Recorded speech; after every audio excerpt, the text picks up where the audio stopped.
ne sais pas si Oumena Omari est bien en ligne. Mais si oui, elle va nous parler de réduire les inégalités de santé avec l'IA vers un meilleur accès pour tous. Et donc, Oumena, vous êtes chercheuse au laboratoire CEREG, le Centre de recherche et d'enseignement des géosciences de l'environnement. Et nous partons à Poitiers, puisque vous êtes professeur à l'IAE de Poitiers, l'école universitaire de management de Poitiers. Vous avez une quinzaine de minutes et puis ensuite on pourra prendre des questions de la salle. Donc, par rapport à l'état actuel, je vous présente ici une cartographie des solutions d'IA utilisées en établissement de santé. Donc, on a la partie bleue, c'est les établissements publics et la partie jaune, c'est plutôt les établissements privés. Ce schéma ou bien cette cartographie, c'est la dernière cartographie de 2023-2024 qui a été publiée par l'ANAP, c'est l'agence nationale qui s'en occupe de tout ce qui est relations avec l'intelligence artificielle et le déploiement aussi de cette intelligence par rapport à chaque secteur géographique et aussi par rapport à chaque secteur ou plutôt établissement, nature d'établissement. Donc, par contre, la figure suivante, c'est expose le nombre de solutions d'IA en fonction de domaines d'application. Donc, comme prévu précédemment, les solutions d'IA utilisées dans divers domaines et spécialités différentes en santé et notre liste n'est pas exhaustive. Cependant, le domaine de l'IA existe le plus exploité, le domaine plutôt de la santé et de diagnostic, elle est le plus exploité avec 24 solutions. Donc, je vous ai fait une état actuelle ou plutôt une introduction généraliste sur les différentes IA en santé et la situation actuelle pour qu'on puisse passer. Donc, normalement, la pandémie de la COVID-19 a exercé les inégalités d'accès aux soins, touchant particulièrement les populations marginalisées. Ces disparités se sont manifestées plutôt dans divers aspects, tels que l'accès au dépistage, au traitement et même aux vaccins. Et dans ce contexte, l'IA est apparue comme un outil potentiel pour atténuer ces inégalités et aussi améliorer l'efficacité globale du système de santé.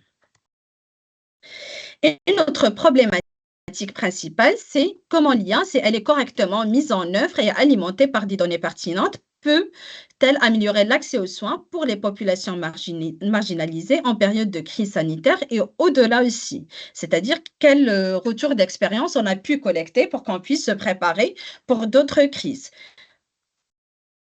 Donc, la méthodologie utilisée, c'est des observations non participantes, c'est assister à des réunions régulièrement, des entretiens semi-directifs. On est à ce moment à des entretiens à effectuer, retranscrits et codés. Donc, c'était plutôt un codage à l'aide du logiciel NVivo et c'est un codage multithématique avec les travaux d'Hervé Dumez.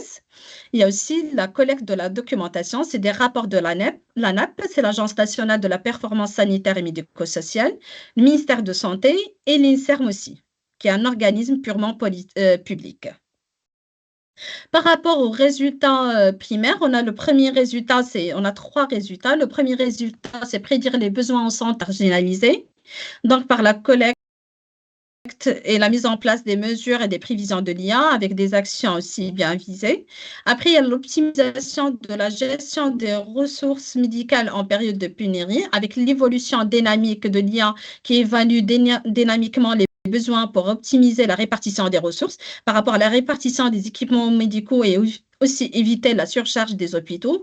Par exemple, c'était des IA qui nous donnent dans tel hôpital, par exemple, il reste combien de lits en réanimation pour qu'on puisse faire des transferts. Il y a aussi les cartes interactives, c'est plutôt génération de cartes en temps réel pour indiquer les besoins urgents en soins, soit par rapport à la priorisation des transferts de matériel, soit par rapport aussi à l'optimisation des ressources humaines qu'on a eu un défi qui était un défi majeur lors de la gestion de la crise sanitaire. Notre troisième résultat, c'est plutôt de faciliter l'accès aux soins via la télémédecine pour les populations marginalisées. Et là, on a 3 différents points. Le premier point, c'est le triage intelligent, c'est-à-dire l'IA l'IA, elle automatise les diagnostics préliminaires par un accès rapide aux soins. Il y a la consultation aussi à distance, c'est-à-dire la téléconsultation qui passe du stade expérimental au stade réel, c'est-à-dire des consultations via des plateformes de télémédecine pour les zones éloignées. Et aussi à la priorisation des cas, c'est-à-dire la priorisation des cas graves pour orienter vers le bon spécialiste. C'est-à-dire on rentre des informations par rapport au cas qui nous oriente vers le spécialiste le disponible prochainement et aussi le plus adéquat à son cas. Finalement, on a quelques réflexions, quelques pistes de réflexion pour la suite de la recherche. Du coup, quand on a commencé la recherche et on a eu ces résultats primaires, donc on a commencé à poser quelques questions. Déjà, par rapport à l'alimentation, c'est-à-dire les outils comme un outil décisionnel, c'est comment enrichir le raisonnement des professionnels avec des recommandations pertinentes et aussi comment, qui prend la responsabilité, est-ce que c'est l'IA ou bien le médecin en cas d'erreur. On a aussi pensé à la place du patient, c'est-à-dire, pourquoi pas, d'intégrer la nouvelle notion de la responsabilité populationnelle qui a été légalisée en France depuis 2019 et qui a déjà commencé des tests et des expérimentations. Donc, on a dit peut-être que mettre en place le patient au cœur aussi de cette innovation qui va le permettre d'être aussi producteur d'informations et non pas juste consommateur, mais qu'il donne aussi son circuit, qu'il traduit ses besoins. Après, les lacunes structurelles qu'on a pu combler, c'est la disponibilité de données, c'est-à-dire renforcer plutôt la collecte des données pour améliorer l'efficacité et aussi l'intégration des outils numériques, c'est-à-dire dans la stratégie nationale de santé, notamment la stratégie de 2030 de santé. Du coup, il faut intégrer les outils numériques. Et autre chose, on a pensé aussi à l'impact sur la relation médecin-patient, c'est-à-dire l'impact positif et aussi les défis potentiels. Par exemple, pour le temps de consultation, on a plus de temps pour l'échange avec le patient, mais comme défi potentiel aussi, on a le risque de dépendance à la technologie, c'est-à-dire que c'est possible que le patient il soit plus dépendant à la technologie que visiter son médecin. Il y a aussi la qualité des soins, c'est-à-dire un diagnostic plus précis, mais entre-temps, perte du sens clinique humain. Il y a aussi des informations qui sont plus complètes comme impact positif, mais il y a aussi un défi de complexité accrue sur des explications. Il y a aussi au niveau de la confiance, de la relation confiance, ou plutôt de la confiance entre médecin et patient, dans des décisions qui ont mieux étayé. En même temps, il y a crainte de la déshumanisation. Après, il faut l'intégration des médecins, c'est-à-dire intégration dans le cursus médical. Par exemple, les facultés de médecine commencent à intégrer des cours sur l'IA et ses applications médicales dans leur programme.